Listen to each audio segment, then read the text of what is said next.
This one should be relatively short and sweet because hopefully I'm telling you something you already know. But just to remind you, the voting rights bill that the House and Senate is trying to pass right now has nothing to do with voting rights. Surprise, surprise. In fact, this is something that Democrats have been trying to force the issue on for years, decades even. Every time the Democrats are talking about voting rights, lemming idiot progressives seem to think that somehow the rights of voters are under attack in this country. That is false. There is nothing stopping anyone from voting any way they so choose, practically in almost any place they so choose. What is the issue at hand here?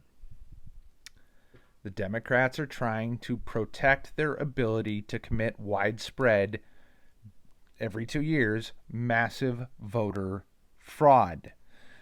The reason why they always pretend that they're doing the right thing and being the good guys by saying you don't need an ID to vote is because they want to protect their ability for people to illegally vote. Vote out of their district, vote multiple times, misrepresent who they are. That's what this is all about. We pretend somehow that virtually every adult in the country doesn't have an ID. That's bullshit. Almost everybody does. They cost $20. You don't need a driver's license, just a state ID. Absolutely anybody can get one who is a citizen. Now, you need an ID to what? Get in concert venues, buy alcohol, buy cigarettes, all that shit. And yet somehow to vote, one of the most important institutions in this country that we're supposed to be protecting, all of a sudden you don't need an ID for that. In fact, you don't even have to show up to an actual polling location anymore. You can just have your shit mailed in.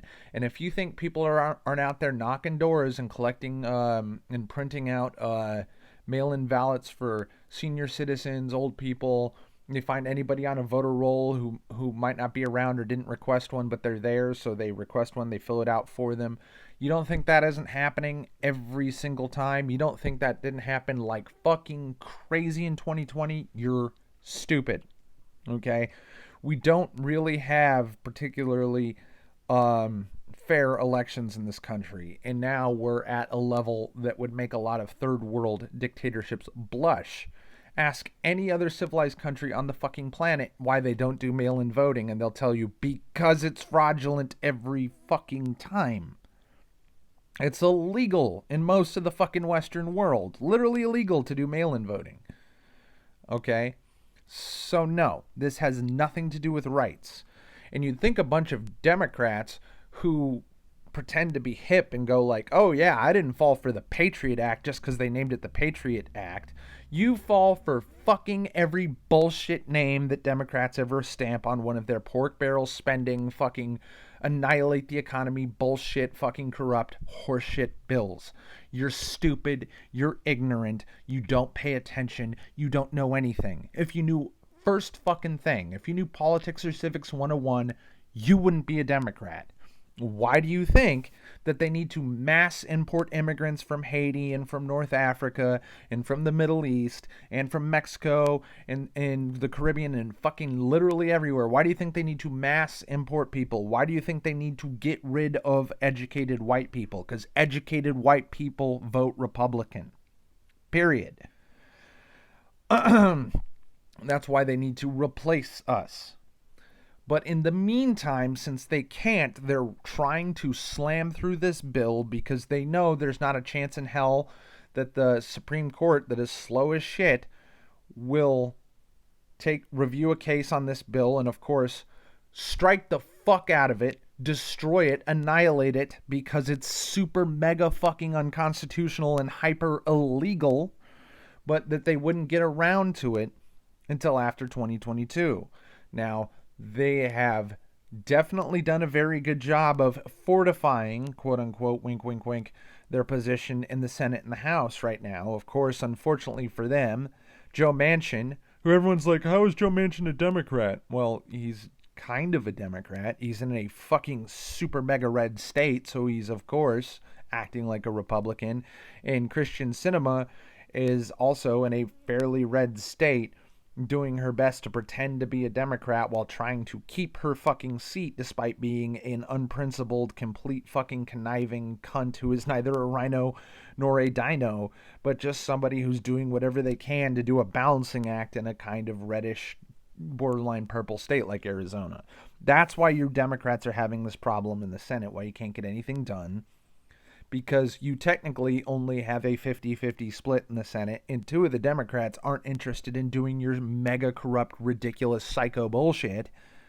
And that's why you're having so much trouble and why you need the filibuster. Of course, the filibuster was the worst thing in the universe 4 years ago. Now that it can help you get shit slammed through, now the filibuster must be protected at all costs, and this is something Republicans are, of course, guilty of when Republicans are in deep shit and need the filibuster to get anything done. It's the best thing in the world. When the filibuster can't do anything but sabotage their efforts when they have control of the Senate, of course, the filibuster is the worst thing in the world. The filibuster is a good thing 100% of the time, without exception. Stop pretending that filibuster is anything partisan. Fuck you. It's to protect people from having to deal with getting I forget if it's a 60% majority or whatever, to get it down to 50 to get something through. That's just generally what happens, and it's kind of necessary to get anything done because we're a country that, of course, like I've said at length in previous videos, the right-left divide in this country is completely manufactured. If you're wondering why as you get older the Democrats and Republicans are looking really fucking different than they did 8 or 10 or 12 years ago, that's because they're always kind of waffling around a handful of meaningless fucking wedge issues. Now, here's an issue that is, of course, a wedge issue, and I mean to say it's fake and stupid and partisan, but there's actually a right answer to this one, the Voting Rights Act, which is to say it has nothing to do with voting or rights. It has to do with enabling fraud. And that's why anybody in their right fucking mind who's ever read it and understands what it's about knows that it shouldn't pass. But if you go on Twitter and have a bunch of retards who won't say a goddamn single thing of substance other than, oh my god, I can't believe we're still arguing about my rights in 2022. Well, guess what? We're not arguing about my rights. This is complete horseshit. It's about making sure that your vote stays meaningless. Now, compared to some other people who are somewhat optimistic about 2022, I'm not. Okay, so long as things are as they are right now, and especially when there's a small chance that this bill can pass, which only reinforces another bill that got slammed through on like week 1 of Biden being in office to keep mail-in shit federal, and this is to really lock it in so that the states will never have any recourse against election shit until this stuff is repealed by the Supreme Court, which it will be. It's only a matter of time. But until then, this is to protect what power the Democrats have stolen and are trying to keep. Now, unfortunately for them, they are massively unpopular, and not only are, like I said before, the Democrats hyper unpopular with white people, they're not even that popular with black people right now. They're rapidly losing support with Southern Mexicans, which they thought was one of their most dependable voting blocks, because they're getting sick of getting fucked over too. Because once you are just fucking absolutely raping the entire South with 1.3 million immigrants per year, the few of them that have been around for a few generations, or even more wildly, imagine if they came over here legally, they don't like this policy because it fucks with them first. If you're a lower class white Southerner or a first handful of generations lower class Mexican American, you're getting fucked with first. It is on your doorstep and a problem for you before anybody else in the entire country, before people like me, some fucking poor asshole in El Paso or in Phoenix or whatever. They're all getting fucked. And the Mexicans are starting to vote red because they're sick of being fucked. And also, as they start to actually make money, they find out they don't like paying exorbitant taxes to pay for fucking hobos and degenerates and drag queen story hour, or fucking Mexicans that cheated the system, or, you know, in all fairness, this could be Mexicans that are second or third generation of illegal immigrants who are now naturalized citizens because they're born here, and they're looking and seeing how they're getting fucked with by fresh illegal immigrants and going, hey, I don't like that. It's hypocritical, yes, but it's a ticking time bomb for the left, which is why they're having to turn to importing from North Africa, in the Middle East and shit. They're trying to import brown people from anywhere and give them all this free shit, taking it out of white middle class and anybody middle class actually's pocket and throwing it straight at these illegal immigrants just so they can protect their power. Okay, guess what? If we were as white now as we were in 1970, a Democrat would never win a goddamn thing but a small town mayorship anywhere in the fucking country, including New York and including California. That's the state you're in. So if you want to know why I'm talking about some white supreme pizza bullshit, this is why. This is literally what's going on. They can't win on their own merits. Everybody's fleeing New York, everybody's fleeing Connecticut, everybody's fleeing California, and coming where? To red states like Texas and Florida, because we're not destroying and shitting up our states. We're doing good things. And guess what's best for the economy? Guess what's best for everybody? Guess what's best for poor people? Cut taxes. If you think your state needs a little bit of extra revenue to pay for poor people to have free McGibbs, you got two things. Legalize sports betting, legalize gambling, legalize marijuana. Three things. Tax the shit out of it. Problem fucking solved. Even blue states like Colorado have figured this out, you fucking morons. The Democrats are wrong always. Progressives lie 100% of the time without fucking exception. Get this through your thick fucking skull. Now, does that mean I'm a Republican partisan? Fuck no. Most Republicans are bullshit too. Fuck Ted Cruz. Fuck Mitch McConnell. Fuck Donald Trump. Seriously. If you're still a Trump supporter right now, yes, I like that he makes libtards cry. He did generally good in geopolitics. He was relatively good for the economy. But if you think he's good for the long-term stability of this country, if you think guys like him, especially guys like him who part of their success at geopolitics is throwing money at everybody else in the fucking world, yeah, we might sever some trade agreements with China, but at the same time, we're going to up money to Israel, we're going to up money to NATO, we're going to up money to this and that and the other thing, and we're going to stop putting sanction pressure on our enemies and shit. There's shit Donald Trump did that I don't agree with, especially his pro-Israel shit.